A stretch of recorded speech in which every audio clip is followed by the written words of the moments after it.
Tension erupted at Dharmanagar District Hospital after a 22-year-old young woman, Hasna Begum, demise following caesarean childbirth. The local political leaders have issued a warning of a protest over the death. The deceased husband has been identified as Zakir Hossain.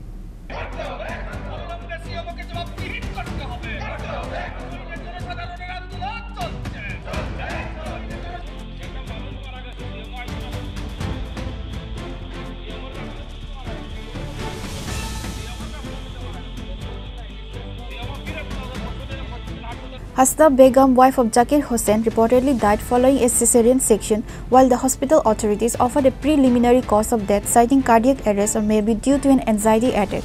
Her family and her other community members are alleging medical negligence. According to the family's statement to reporters, the young mother was not provided with proper post-operative care. They claim she was shifted to a general ward instead of being kept under observation in a dedicated medical room, which they believe contributed to her death. আমার গ্রামের মেয়ে এবং আমার সম্পর্কিত আমার পাশের বাড়ি হঠাৎ খবর পাইছি যে একটা আমরা এই সিজার হইয়া আজকে বোধহয় 3টার দিকে সিজার হয়েছে, রাত্রেবেলা মেয়েটা মারা গেছে।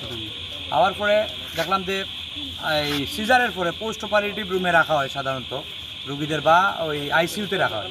এমন কোনো ব্যবস্থাপনা তারা করছে না, জেনারেল ওয়ার্ডে শিফট করছে। তো এটা নিশ্চয়ই একটা অপারেশন রোগীর লাগে অনেক কমপ্লিকেটেড এবং এই ধরনের বিপজ্জনক আশঙ্কা থাকে বললেই এই ধরনের ব্যবস্থা থাকে। ডাক্তার পাইছি না, নার্সেরারে জিজ্ঞেসি যে তাইরে পোস্ট অপারেটিভ রুম বা আইসিইউতে কেন রাখা হইল না, কইছে আমরা এখানে অ্যাভেলেবেল সিটস নাই, সিট ক্যাপাসিটি নাই, এর লাগে আমরা এই জায়গার মধ্যে শিফট করছি। আমি প্রশ্ন করলাম যে যদি অ্যাভেলেবেল সিট ক্যাপাসিটি আসলো না তাহলে তোমরা রেফার করলাই না গেলে, কইছে এটার উত্তর ডাক্তার দিতে পারবো। আমরা ঘন্টার পর ঘন্টা, এখন প্রায় 2 ঘন্টা হয়ে গেছে আমরা এখানে অপেক্ষায় আছি, কোনো ডাক্তারের কোনো দেখা এখনও পাইছি না। আমরা অপেক্ষায় আছি ডাক্তারবাবুরা আইলে আমরা কি ক্লিয়ারিফিকেশন দেয় যে একটা ভালো মেয়ে হাসপাতালে অ্যাডমিট করা হইলো, অপারেশনের 1-2 ঘন্টা পরে মেয়েটা মারা যায়, কারণটা কি? ডাক্তারের কাছ থেকে 2 দিন আগে অ্যাডমিট করা হয়েছে। আজকে 3টার সময় অপারেশন হয়েছে, সিজার হয়েছে। হ্যাঁ, সিজারের মাধ্যমে কি বাচ্চা ছেলে না মেয়ে সন্তান, একটা ছেলে সন্তানের জন্ম হয়েছে। যে মারা গেছে তাই নিয়ে আপনার কি লাগে? আমার গ্রামের, আমার পার্শ্ববর্তী। হ্যাঁ, নাম জানেন? হাসিনা বেগম। পরশুদিন লই যাইছি হসপিটাল।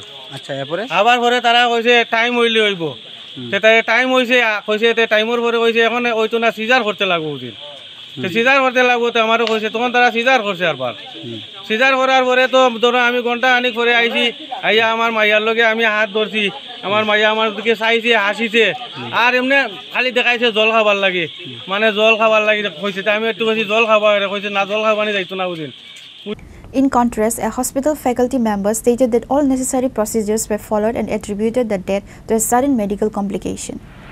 Actually, আজকে সকালবেলা একজন পেশেন্ট সিজার ডেলিভারি হয়েছে, সিজার হয়েছে। সিজার হওয়ার পর পেশেন্ট হাসপাতালে ওয়ার্ডে ভর্তি ছিল। আমার যথারীতি আমার নাইট ডিউটি, আমি নাইট ডিউটিতে এসেছি। নাইট ডিউটিতে আসার পর প্রায় 10-15 মিনিট পরে আমাকে কল দেওয়া হয়েছে। তো আমি গেলাম, যাওয়ার পর আমি দেখলাম যে পেশেন্টটা শ্বাসকষ্টে ভুগছে, তখন অ্যাকচুয়ালি গ্যাসপিং আছে। সাথে সাথে তার আগেই সিস্টাররা আমাদের মানে গাইনোকোলজিস্টকে অলরেডি কল করে দিয়েছিলেন। তো তারপর ম্যাডামও এলেন, ম্যাডামের পাশাপাশি আমাদের যে এমএস স্যার ডক্টর ভাস্কর দাস উনিও এলেন। উনি আসার পর ওনারা দুজন মিলে যার ধরনের চেষ্টা করেছেন রোগিণীকে বাঁচানোর জন্য, কিন্তু অত্যন্ত দুর্ভাগ্যজনক যে রোগিণীকে বাঁচানো সম্ভব হয়নি। তো এখন কী কারণে রোগিণীর মৃত্যু হয়েছে সেটা মানে খুব হার্ট ফেইলিয়ারের কারণে হয়েছে, সাডেন কোনো একটা কার্ডিয়াক কিছু একটা হয়েছে যে কারণে রোগীদের মৃত্যু হয়েছে।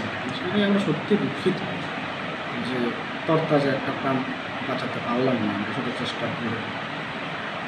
The family of the deceased is demanding a thorough investigation into the incident and has called for justice. The local Congress unit has also taken up the issue in one of a protest to highlight what they describe as a lapse in the public healthcare system.